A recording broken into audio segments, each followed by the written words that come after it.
Alrighty, so this is the Ruger New Vaquero, but don't let the name fool you, because this was introduced in 2005. This is one of Ruger's many single-action revolvers, but the only one that looks like a classic Model P. But there's a few things that set these revolvers apart, which we will be going over later.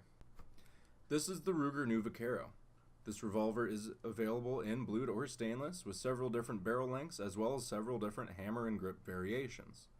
The one here is a blued 4.6 inch model in 45 Colt, but is also available in 357. These revolvers are the successor to the original Vaquero and the Blackhawk.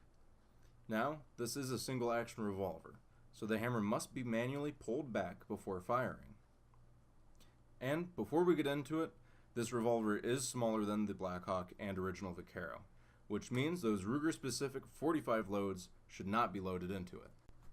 The new Vaquero features slimmer grips than its predecessors, and due to the decreased size, weighs a good bit less. This revolver has no half-cock and unlocks by hinging open the loading gate.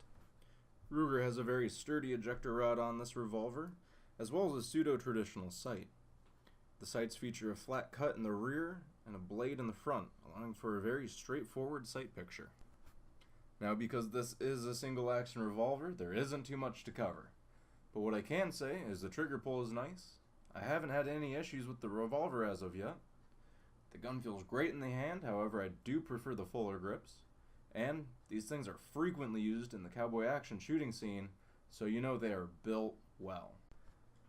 There are a few key differences between the Ruger New Vaquero and single-action armies or single-action army clones, the first of which is the trigger. The new Vaquero trigger is centered to the frame and is not off to the left like you'll find on the single-action armies.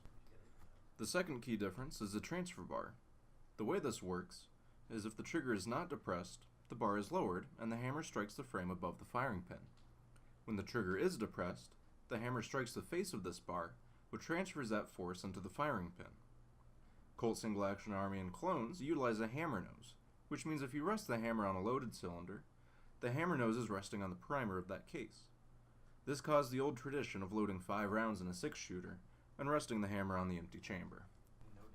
The third and final major difference is that there is no half-cock on this revolver.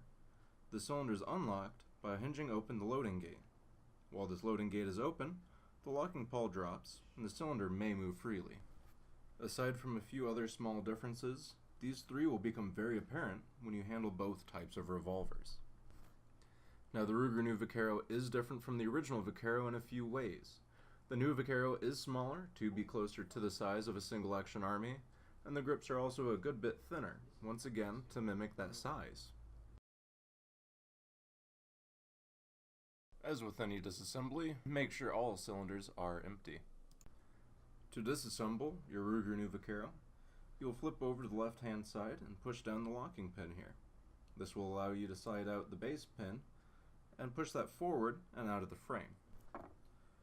Flipping back over to the right-hand side, go ahead and open up your loading gate, and the cylinder should pull right out. Without disassembling the frame and removing the grip from the frame itself, this is as far as you'll want to go with disassembly for any kind of maintenance. Here we have the box for the Ruger New Vaquero.